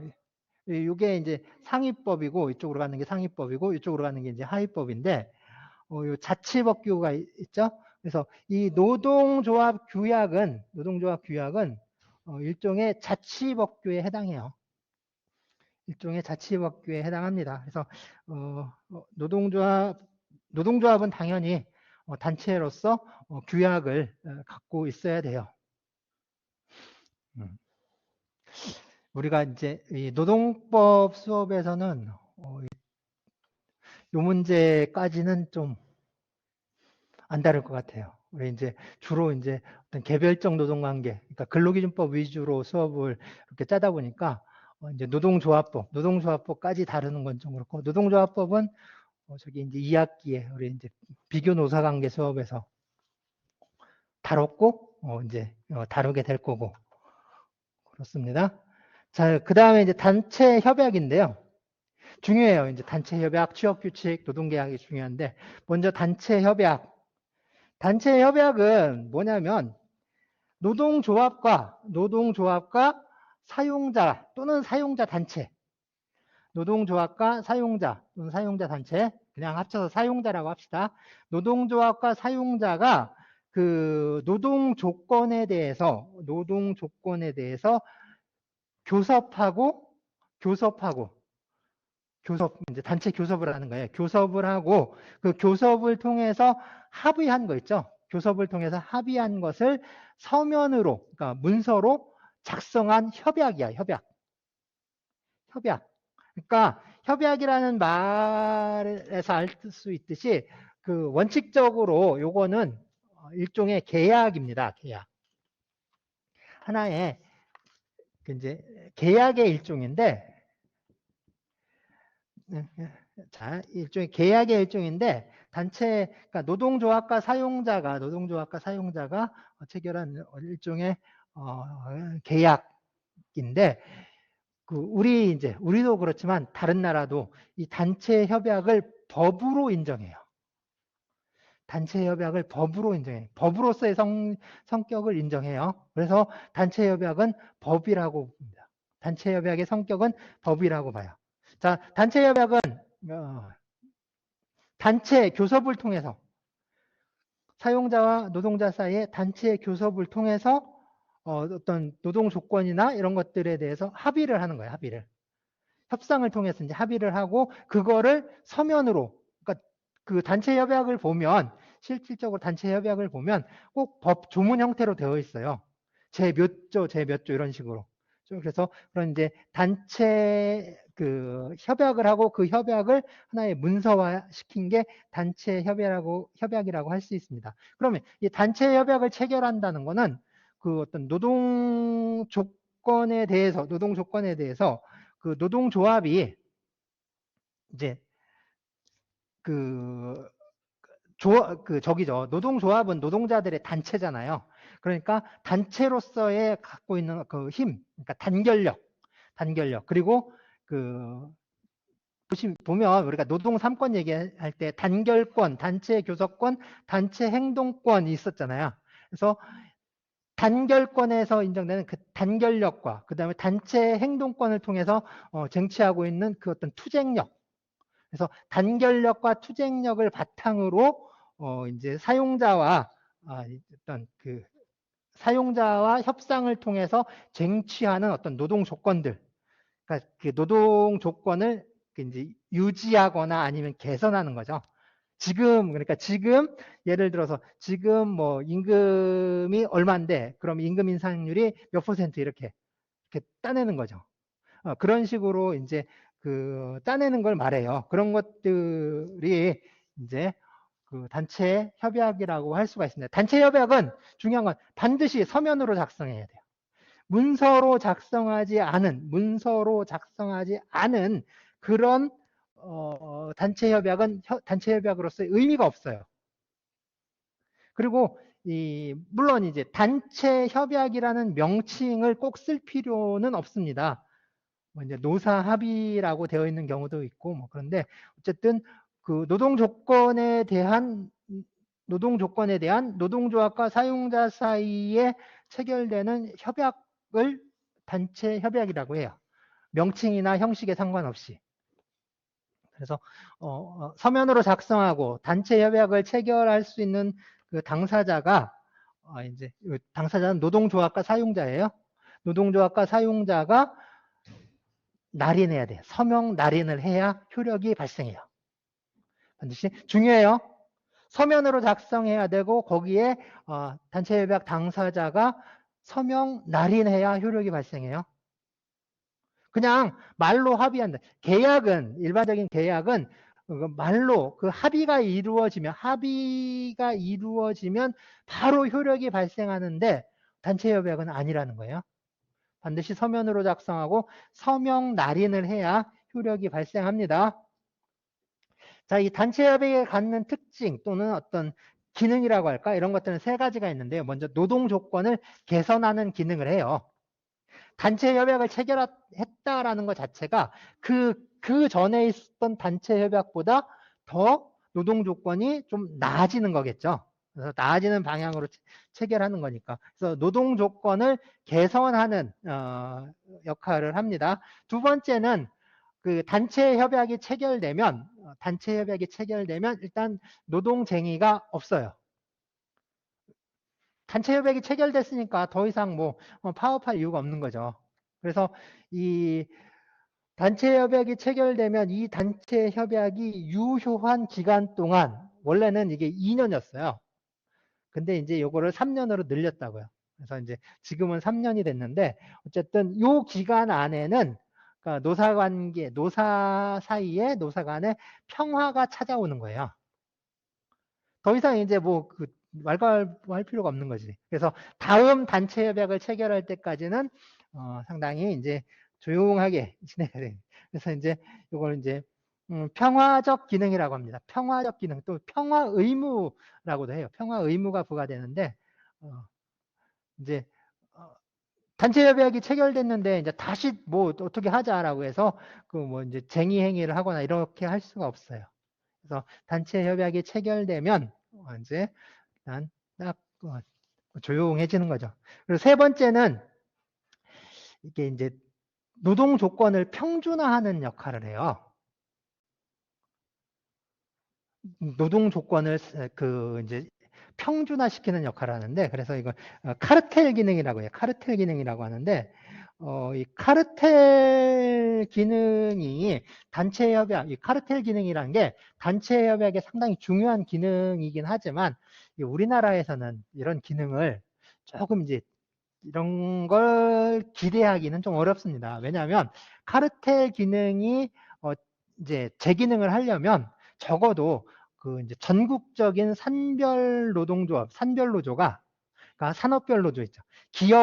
기업을 다 떠나가지고 기업을 다 넘어서 초월해서 그 산업 전체가 대규모 큰 산업별 노동조합으로 묶여 있고 그 산별 노조와 사용자 집단이 서로 단체 교섭을 해서 거기서 협약이 이루어지는 이런 경우에만 카르텔 기능이 이제 제 역할을 한다라고 할 수 있고 우리나라는 아직 산별노조가 있긴 있지만 실제 교섭하는 형태를 보면 기업별 교섭이 위주로 되어 있거든요. 기업별 교섭이 위주가 되다 보니까 이제 기업마다 다 달라요. 기업마다 다 달라. 이거를 전국적 규모로 이제 어떤 그 통일하기가 상당히 어려운 거죠. 그래서 요거는 카르텔 기능은 아직 우리나라에서는 조금 어려운 이제 기대하기 어려운 기능이고요. 이건 주로 이제 저 산별노조가 발전해 있는 저 유럽 같은 경우 뭐 이제 프랑스, 독일 뭐 그런 그쪽 나라들 있죠. 그런 나라들에서는 이제 이런 카르텔 기능이라는 게 상당히 활성화되어 있는 거죠. 자, 이 단체 협약을 체결하게 되는데 단체 협약에는 이런 건 좀 보면서 하면 좋은데 단체 협약 구하기가 힘들어서 단체 협약은 크게 세 부분으로 나눠요. 근데 가장 중요한 건 첫 번째예요. 규범적 부분. 밑에 뭐 채무적 부분, 조직적 부분 몰라도 되는데 규범적 부분, 규범적 부분이니까 뭐겠어요? 규범이 되는 거야. 이 규범적 부분 때문에 단체 협약을 법규범으로 인정을 하는 거예요. 규범적 부분. 규범적 부분은 뭐냐면 노동 조건에 대해서 정한 부분이에요. 노동 조건에 대해서. 그래서 단체 협약에서 노동 조건에 대해서 정한 부분이 바로 규범적 부분입니다. 규범적 부분.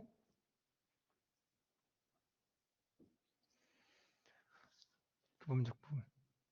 규범적 부분의 예에 대해서는 쭉 해놨죠. 그래서 뭐 임금이라든가 임금 지급 방법, 노동시간, 휴일, 휴가, 뭐 상여금지급 뭐 이런 등등등 하여튼간 노동 조건과 관련돼 있는 부분이 바로 이제 규범적 부분인데, 그다음에 뭐 채무적 부분 있는데, 채무적 부분은 이제 그 노동조합과 이제 사용자 사이의 어떤 그런 채권 관계라든가 뭐 그런 관계에 대해서 정하고 있는 거라고 할 수가 있어요. 그러니까 요거는 그냥 채무적 부분 있구나 하고 넘어가. 조직적 부분이라는 것도 있는데, 조직적 부분을 인정하는 학자들도 있고 인정하지 않는 저기들도 있어요. 그렇구나 하고. 중요한 건 규범적 부분이에요. 규범적 부분. 이거 규범적 부분 하나는 꼭 알고 가야 합니다. 규범적 부분. 그런데 이 뭐냐면 이 규범적 부분이 원래는 뭐예요? 단체 협약은 노동조합과 사용자 사이의 협약이니까 이 단체 협약에 적용을 받는 건 그 노동조합의 조합원들을 대상으로 해요. 그래서 단체 협약에 뭐 이제 상여금을 500% 인상해서 지급하겠다라고 단체 협약에 체결하면 그 상여금을 500% 인상받을 수 있는 사람들은 누구예요? 그 노동조합에 가입된 조합원들이라고. 조합원들에게만 적용이 되는 거예요. 단체 협약은 원칙적으로. 그러니까 다 저기잖아요. 그죠? 그러니까 노동조합과 사용자 사이에 그 노동조합이 정말 열심히 해서 단체 협약을 체결하려고 하는 이유는 조합원들에게 혜택이 돌아가게 하기 위한 거잖아요. 그래서 단체 협약은 원칙적으로 조합원들에게 적용돼요. 조합원이 아닌 노동자에게는 단체 협약이 적용되지가 않습니다. 적용되지 않아요. 그런데 어떤 경우에는 조합원이 아닌 노동자들 있죠. 이 조합원이 아닌 노동자들에게 또 단체 협약이 적용되는 경우가 있어요. 근데 단체 협약이 적용된다라고 했을 때 앞에서 우리가 규범적 부분이 이거 쭉 나눴잖아요. 그럼 이게 다 적용되느냐? 그건 아니고 이것만 규범적 부분만 적용이 되는 거야. 즉 노동 조건에 대해서 정한 그 부분은 조합원이 아닌 노동자에게도 적용이 된다는 거죠. 그죠? 그러면 이게 조합원들에게 적용되는 건데, 이게 조합원이 아닌 노동자들까지 확대해서 적용된다면, 이게 그냥 어떤 특별한 사람에게 적용되는 거예요? 아니면 모든 노동자에게 적용되는 거예요? 모든 노동자에게 적용되는 거잖아요. 조합원이라는 어떤 특별한 사람들을 대상으로 한 게 아니라 모든 노동자에게 적용되는 거니까 이거는 일반적 구속력이라고 불러요. 보통 이런 것들을. 근데 일반적으로 다 적용이 되는 거야. 그래서 일반적 구속력이라고 부르는데, 그 일반적 구속력이 인정되려면 그 요건은 그거예요. 그러니까 보시면은 하나의 사업 또는 사업장에서 상시 사용되는 동종의 노동자 반수 이상이 하나의 단체 협약에 적용을 받게 된 때에 당해 사업 또는 사업장에 사용되는 다른 동종의 노동자에 대하여도 당해 단체 협약이 적용된다. 그러니까 어떤 사업이나 사업장에 노동자들이 있는데 그 노동자들의 반 이상이 하나의 단체 협약에 적용을 받게 되면 그 나머지 조금 남아있는 그 노동자들에게도 그 단체 협약을 적용한다라는 의미죠. 그래서 이 단체 협약의 효력이 확장되는 겁니다. 계약이라면 이럴 수가 없는 거잖아요. 계약의 효력은 계약을 한 사람에게만 적용되죠. 그죠? 계약을 한 사람에게만 적용되잖아요. 그런데 계약을 하지 않은 사람에게도 적용된다는 건, 그건 단체 협약이 계약이 아니라 법이라는 의미예요. 법은 내 의사와 상관없이 나를 구속하잖아요. 나한테 뭘 하라고 자꾸 시킬 수가 있잖아요. 그래서 바로 그 일반적 구속력이라고 하는 거예요. 단체 협약을 법이라고 하는 이유, 그리고 이걸 일반적 구속력이라고 부르는 이유. 바로 그 노동조합의 조합원이 아닌 노동자들에게까지 단체 협약이 확장해서 적용되기 때문에 그렇습니다. 이게 이제 그 하나의 사업장 안에서 이루어지는 거라면 이게 그 큰 지역 있죠. 그 어떤 큰 지역 안에서 확장되는 것도 있어요. 근데 그거를 지역적 구속력이라고 해요. 그 36조의 규정이 있습니다. 시간 되면 36조 한번 읽어 보면 돼요. 자, 단체 협약 중요해요. 그 다음에 자, 취업 규칙인데요. 취업 규칙. 아까 순서 단체 협약, 취업 규칙, 그 다음에 노동계약 순이었잖아요. 단체 협약, 취업 규칙, 노동조합 순이었잖아요. 순서 꼭 알아두라고 했잖아요. 단체 협약, 취업 규칙, 노동계약. 그래서 두 번째 이제 취업 규칙인데, 취업 규칙은 뭐냐면 이제 사용자가 그 회사에서 일방적으로 정해놓은 그런 어떤 규칙들이에요.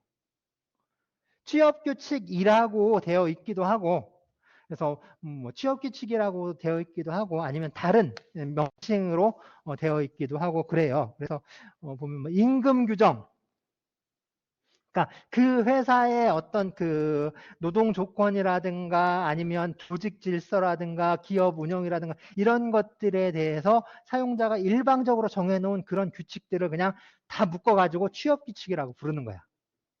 그래서 이게 취업 규칙이라는 명칭으로 되어 있는 그런 회사도 있고, 아니면은 각종의 무슨 임금 규정이라든가 퇴직금 규정, 휴가 규정 뭐 이런 식으로 세분화되어 있는 회사도 있고, 뭐 이제 다 달라요.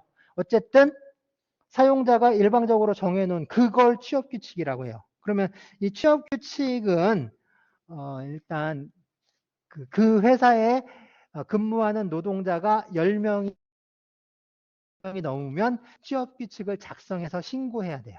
사용자가. 그래서 사용자가 취업 규칙을 작성해서 신고해야 돼. 그래서 취업 규칙에 이제 반드시 이렇게 이제 정해야 되는 것들이 있는데, 뭐 이제 업무의 시작, 종료 시각, 휴게 시간, 휴일, 휴가 등등등 뭐 이런 그런 것들을 다 정해 놓도록 하고 있어요. 그런데 중요한 건 뭘 정해야 되느냐 그게 아니라, 중요한 건 뭐냐면 이거는 사용자가 일방적으로 정하는 거잖아요. 아까 단체 협약은 노동조합과 사용자가 협의해서 정한 거잖아요. 이건 한쪽에서 일방적으로 정하는 거야. 자기 맘대로. 그러니까 만드는 것도 맘대로 만들 수 있고 바꾸는 것도 맘대로 바꿀 수 있죠. 그죠? 일방적으로 하는 거니까 내가 마음대로 할 수 있는 거잖아요. 그래서 만드는 것도 마음대로 할 수 있고 고치는 것도 마음대로 할 수 있고 그래요. 원칙적으로 보면 이거는 사용자가 일방적으로 하는 거기 때문에 그냥 사용자 마음대로 할 수 있는 거야. 그런데 지금 규정이 그래요. 지금 규정이 예를 들어서 이제 뭐 무슨 수당이 뭐 일주일에 3만 원씩 얹어주기로 해서 3만 원씩 일주일에 수당. 근데 회사가 좀 쪼달려 10,000원으로 다운시켰어요. 그래서 사용자가 일방적으로 하는 거니까 상여금 지급 규정해서 무슨 수당은 10,000원으로 고쳐버린다고. 그럼 어제까지 3만 원씩 받다가 이제 10,000원 받게 되면 그렇죠. 좀 억울하지. 뭔가 좀 그건 이해가 안 되잖아요. 왜 지 마음대로 이렇게 적게 주는지. 그러니까 자, 적어도 노동 조건이라는 게 그래요. 지금 적어도 이 기준이 지켜지고 있다면 계속 이 기준은 이게 이제 원칙적으로 얘기하면 올라가야 하잖아요. 노동 조건이라는 게. 원래 대우받는 게 이렇게 시간이 지나면 이렇게 올라가야 좀 더 상승하고 개선되어야 마땅한 건데 그게 못한다면 지금 있는 이 상황이라도 계속 유지는 해줘야지. 근데 그게 아니라 갑자기 뚝 떨어뜨려 버리면 이건 좀 그렇잖아요. 그죠? 그래서 취업 규칙은요. 취업 규칙은 사용자가 뭐 이제 사용자의 자유지만 취업 규칙에서 정한 내용이 노동자에게 좀 불리하게 변경하는 것을 금지하고 있습니다. 사용자가 일방적으로 바꿀 수, 그러니까 개정할 수 있고 변경할 수 있다라고 하지만 어떤 노동자에게 불리하게 변경하는 것은 금지하고 있어요. 금지. 그래서 그거를 불이익 변경 금지의 원칙이라고 해요. 중요해요. 불이익 변경 금지의 원칙이라고 합니다. 오늘 중요하다고 한 거 몇 개 있는데 그거 거의 이제 기말 시험이 아니라 여러분들이 평생 동안 외우고 있어야 돼요. 취업 규칙은 불이익 변경 금지의 원칙이 적용돼요. 불리하게 변경되면 안 돼요. 그렇게 할 수가 없어요. 그러면 진짜 회사 사정이 어려운데 못 바꾸냐? 진짜 지금 조금 서로 허리띠를 졸라매고 조금만 고생을 하면 나중에 더 좋은 저기가 있을 텐데. 그래서 자, 원칙적으로 불이익 변경 금지의 원칙 바꿀 수 없는데 만약에 불리하게 변경하기 위해선 반드시 노동자들의 동의를 받아야 돼요. 노동자들의 동의가 있어야 돼요. 동의.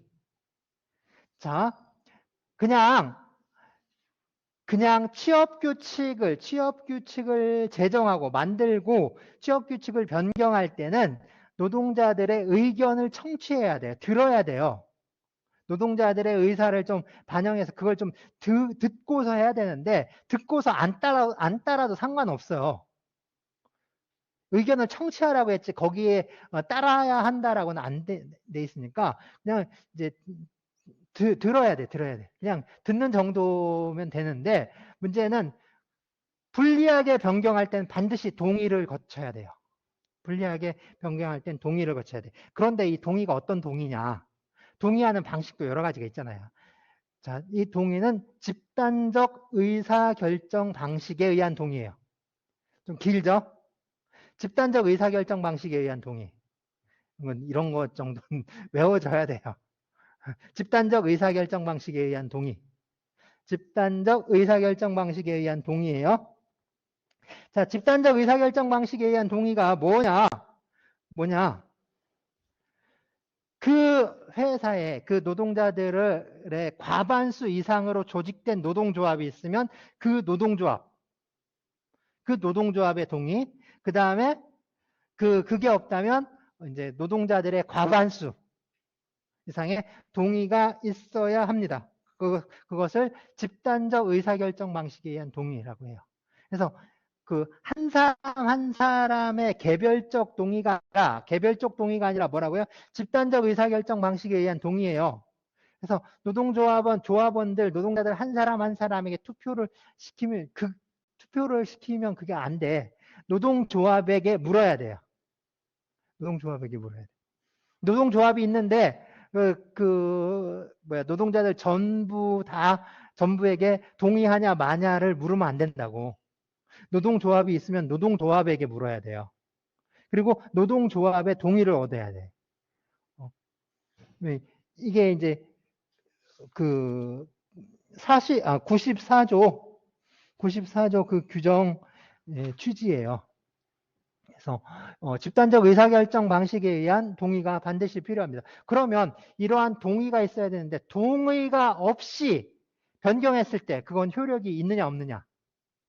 반드시 불리하게 변경할 때는 동의가 필요하다라고 했는데 동의가 없이 이루어진 변경은 효력이 있을까요 없을까요? 당연히 없죠. 당연히 없죠. 무효. 당연히 없죠. 당연히 없죠. 무효야, 그건 무효. 무효. 무효. 그러면 그건 아예 쓸모가 없는 거냐? 자,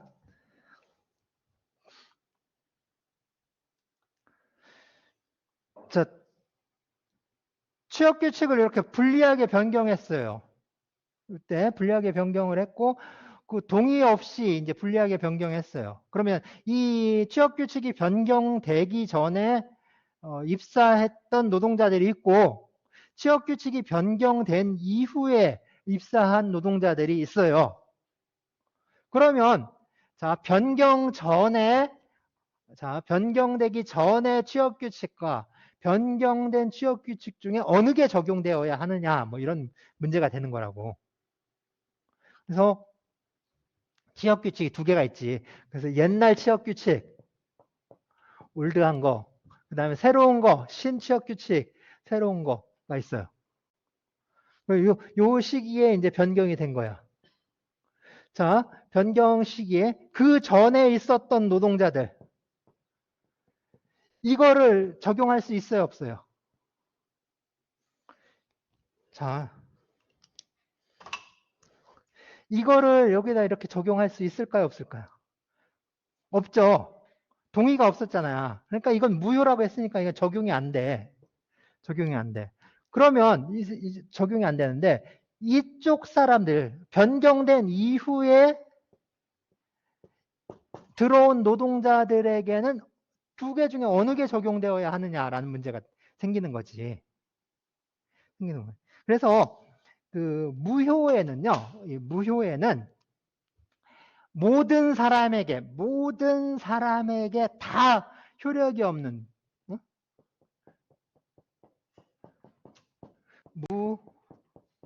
무효니까 효력이 없다라는 거예요. 효력이 없다는 거. 그러면 모든 사람에게 효력이 없는 거, 그거를 절대적 무효라고 해요. 모든 사람에게 효력이 없어요. 나한테도 없고 여러분들한테도 없고 뒤에 개똥이한테도 없고 저 강아지한테도 없고 아무에게도 효력이 없어. 그건 그냥 있으나 마나한 거야. 응? 절대적 무효야. 그런데 나한테는 효력이 없고 나와 여러분들한테는 효력이 없지만 저 바깥에 개똥이한테는 효력이 있어요. 그러니까 누구에게는 효력이 없는 무효이지만 누구에게는 효력이 발생하는 경우가 있을 수 있지. 그죠? 그런 거를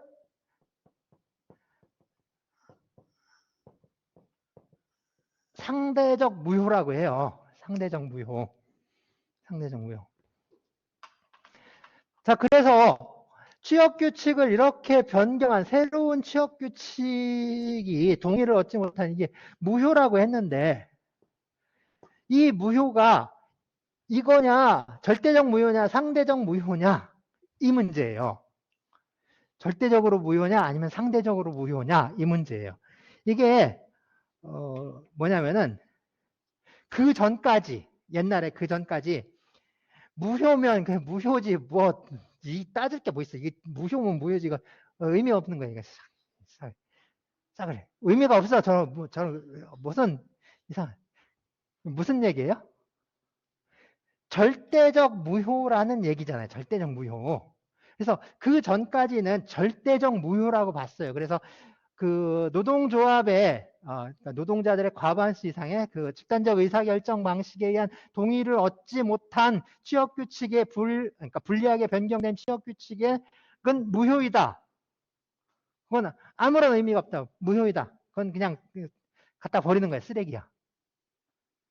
재활용도 못하는 쓰레기야. 그냥 버려야 돼.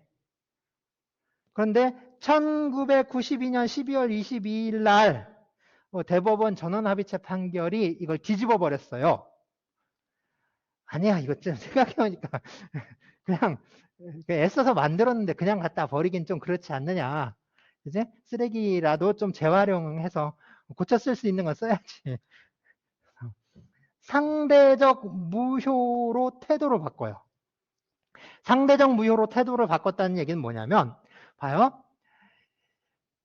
동의를 얻지 못했으니까 그 전에 있던 사람들에게는 적용할 수가 없고 그 전에 있던 사람들에게는 옛날 취업 규칙이 그대로 적용이 돼요. 그대로 적용이 돼요. 이게 여기까지는 아주 쉽죠. 이해가 되죠. 그런데 이제 새로 들어온 애들 있죠. 새로 들어온 애들은 얘네들은 그러니까 왜 이게 왜 필요하느냐? 그러니까 기득권 있죠. 기득권. 그 전에 있었던 사람들은 어떤 기득권 또는 기득 이익이라고 내가 얻을 수 있는 그 정해져 있는 이미 얻고 있는 그런 이익이 있잖아. 이게 침해가 되면 이게 줄어들면 안 된다라는 거야. 그래서 그거를 보장해 주기 위해서 이런 식으로 무효로 했지만 얘네는 그런 게 없잖아요. 지금 입사한 놈들이 뭐 그런 게 어딨어. 그냥 주면 주는 대로 받아도 되지. 뭐 그래가지고 그래서 얘네한테는 그냥 적용을 해도 된다는 거예요. 적용해도 된다. 그래서 취업 규칙이 변경된 이후에 입사한 노동자들에게는 변경된 취업 규칙을 적용할 수 있다라고 판결을 했어요. 그러니까 그죠? 이렇게 이제 태도를 바꾼 거죠. 절대적 무효에서 상대적 무효로 싹 태도를 바꾸게 되니까 그 다음부터는 이제 이렇게 되는 거죠. 이제 불리하게 변경된 취업 규칙은 그 기존에 있던 노동자들에게 적용되지 않지만 새로 입사하는 노동자들에게는 적용이 된다라고 보게 된 겁니다. 그래서 그때부터 이제 이렇게 바뀌었어요. 그래서 취업 규칙 불이익 변경 원칙 이거 오늘 본 거 중에 그죠? 오늘 본 거 중에 유리한 조건 우선의 원칙이라든가 유리한 조건 우선의 원칙이라든가 이런 이제 취업 규칙 불이익 변경 금지의 원칙 뭐 이제 그 동의 문제 이런 것들 진짜 중요한 거죠. 이거는 꼭꼭 알아둬야 되는. 그래서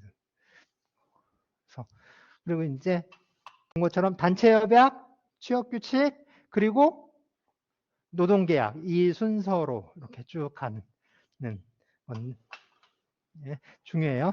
그다음에 우리 이제 다음 시간에 우리 이제 노동계약에 들어가게 되는데 노동계약에 대해서 뭐 단체 협약, 취업 규칙, 노동계약이니까 노동계약을 지금 하면 싫어할 것 같고 그래서 이제 노동계약은 다음 시간에 들어가는데 길어요.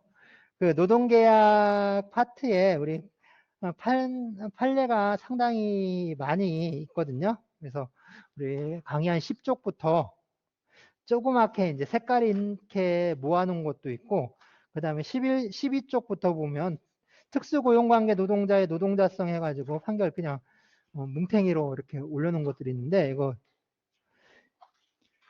정말 자세히 좀 봐주세요. 27쪽까지 있는데, 이 판결들 정말. 그래서 미리 얘기하자면, 이 텍스트를 많이 읽어보는 게 좋아요. 여러분들이 외우려고 해도 외워지지가 않아요, 이건. 외우려고 하면 그건 이미 실패한 거야. 여러분들 시험 완전히 죽쓰는 거야. 제일 좋은 건 뭐냐면 무조건 많이 읽어보는 거예요. 무조건 많이, 자주. 그냥 외우겠다, 이해하겠다는 생각 없이 그냥 그 소설책이나 만화책 보는 것처럼 계속 읽어보는 게 제일 중요해요. 그래서 많이 읽어볼수록 많이 남아. 그래서 잘 찍을 수가 있어요. 그래서 그런 측면도 있고, 그 다음에 특히 그 판례들을 자꾸 이제 쪼개서 올려놨는데, 판례들이 진짜 중요해요. 판례를 많이 읽어보세요. 많이 읽어보세요. 그래서 수업하다가, 이건 심심하면 읽어보라고 그런 건 그냥 무시해도 되지만, 그냥 판례는 내가 그냥 얘기 안 하고 넘어가는 경우가 많은데, 그건 진짜 중요한 거니까, 그건 꼭 읽어보세요. 자주. 그리고 이제 지금 말한 요 앞에 노동자 문제 있었잖아요. 10쪽에서부터 27쪽 있는 거. 이거는 자, 진짜 조금만 거짓말 못해가지고 하면 외울 수 있을 정도로 읽어봐요.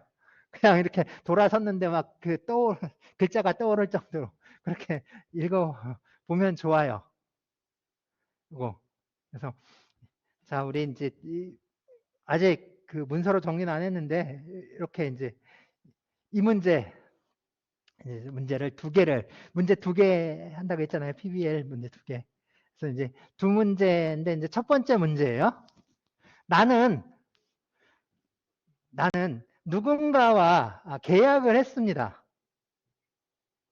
나는 누군가와 계약을 했어요. 물론 이게 고용계약이나 노동계약은 아니고 어떤 계약을 했어요. 나는 누군가와 계약을 했고 어쨌든 나는 일을 하는 계약이야. 일을 하는 계약이지만 뭐 이제 노동계약이나 뭐 그런 계약은 아니었어요.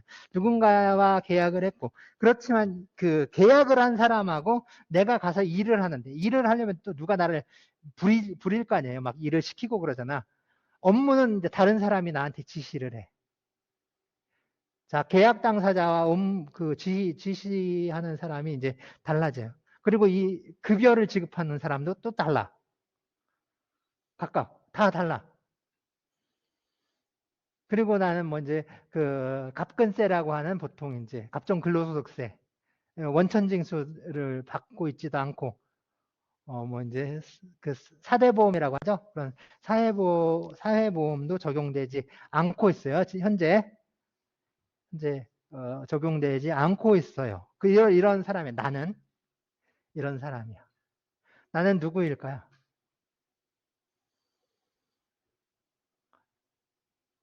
나는 누구일까? 네. 여러분들은 이 나일 수도 있어요. 이 나일 수도 있고, 그 다음에 이 나와 어떤 관련 있는 누군가일 수도 있어. 여러분들은 나일 수도 있고, 이 나와 관련 있는 어떤 사람일 수도 있어. 그래서 여러분들에게 어떤 문제가 발생했을까요? 어떤 문제가 발생했을까? 그리고 그 문제 때문에 왜 법원에 갔을까? 이제 생각을 하는 거. 한번 생각을 해보는 거. 앞으로, 이번 학기에. 이번 학기라고 해봐야 뭐 6월까지 길게 생각하면 안 돼요. 한 4월 말이나 5월 초에 딱 끝내야 돼. 그러니까 짧게 빨리 생각을 해야 되지. 그죠? 그 문제 때문에 그 자꾸 판례를 읽어보라고 한 거예요. 자, 나는 누구일까? 어, 사회적으로 봤을 때 또는 경제학적으로 봤을 때 사회학적으로 봤을 때 나는 노동자는 맞아요. 노동자는 맞는데 노동자로서의 대우는 못 받는 나는 누구일까? 첫 번째 문제입니다. 두 번째 문제. 자, 두 번째 문제는 이거예요. 자, 노동조합, 우리 노동조합이 사용자와 임금과 관련된 단체 교섭을 진행하다가, 그러니까 뭐 임금 인상, 단순한 임금 인상이 아니에요. 어떤 임금 제도화라든가 이런 문제와 관련해서 단체 교섭을 진행하다가 단체 교섭이 결렬됐습니다. 즉, 지금 쟁의행위가 발생했어요. 그리고 파업 찬반 투표를 하고 쟁의행위에 들어갈 예정입니다. 이제 파업을 시작할 상황이에요. 한편으로는 그래서 조합원들은 임금 청구 소송을 제기했습니다. 임금 청구 소송. 도대체 어떤 문제가 생긴 걸까요? 어떤 문제가 생긴 걸까요? 임금 관련된 제도, 임금과 관련된 내용으로 지금 분쟁이 발생했는데 그 분쟁은 무엇인가?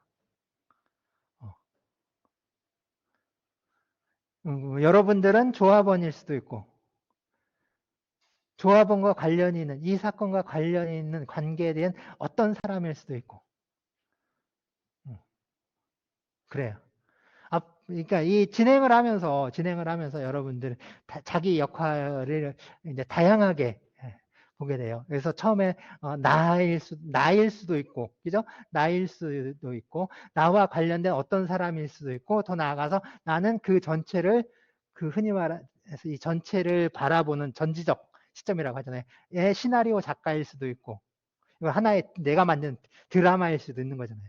일 수도 있고, 마지막에 뭐 모의 재판을 하니까 나는 그 변호인이 될 수도 있고, 또는 배심원이 될 수도 있고, 그런 이제 과정을 거치면서 이제 이 문제를 여러분들이 문제를 가공해야 되는 것이. 그죠? 그러면 그죠? 첫 번째 대략 뭔가 오죠? 나는 누구일까? 나는 누구일까? 대략적인. 네? 그래서 요번 주에 출석 과제도 나라는 사람은 어떤 직종, 어떤 직업에 있는 사람일까? 적어도 세 가지 정도, 간략하게 세 가지 정도 쓰는. 어, 그래서 세 가지 정도를 이렇게 간략하게 적어주는 걸로 하기로 하겠습니다.